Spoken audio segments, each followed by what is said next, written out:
السلام علیکم۔ رمضان مبارک افطار اور سحر میں کتنے لیٹر پانی پینا ضروری ہے؟ رمضان کے دوران روزہ دار دن میں لمبے وقفے تک پانی کا استعمال نہیں کرتے۔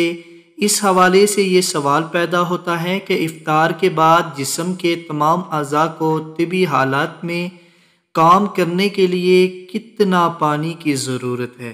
انسان کے وزن میں 50 سے 70% حصہ پانی کا ہوتا ہے۔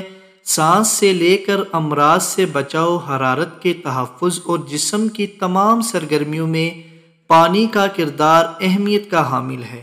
انسانی جسم کا ہر خلیہ اپنا کام درست طریقے سے انجام دینے کے لیے پانی پر انحصار کرتا ہے، اور کبھی بھی خالی معدہ پانی نہ پئیں بہت نقصان دہ ہے۔ رمضان کے دوران روزہ دار دن میں لمبے وقفے تک پانی کا استعمال نہیں کرتے۔ اس حوالے سے یہ سوال پیدا ہوتا ہے کہ افطار کے بعد جسم کے تمام اعضاء کو طبی حالات میں کام کرنے کے لیے کتنا پانی ضروری ہے۔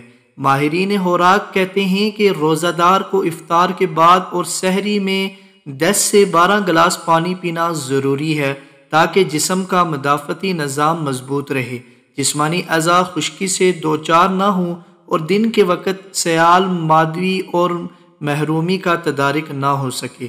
سحری میں کم از کم 2 گلاس پانی لازمی پئیں، جبکہ جوس اور کولڈ ڈرنک سے دور رہیں، یہ آپ کے وزن میں اضافہ کریں گی۔ ایسی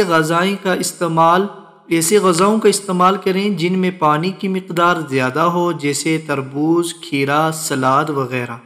یہ آپ کے جسم کی پانی کی ضرورت کو پورا کریں گے۔ افطار کے اوقات میں یہ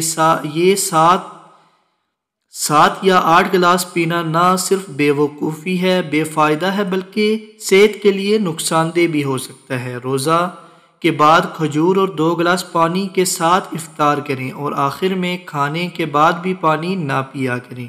تو امید کرتا ہوں کہ آپ کو میری یہ ویڈیو پسند آئی۔ اگر پسند آئی تو چینل کو سبسکرائب کر لیجئے، لائک کر لیجئے، شیئر کر لیجئے۔ تب تک کے لیے اللہ حافظ۔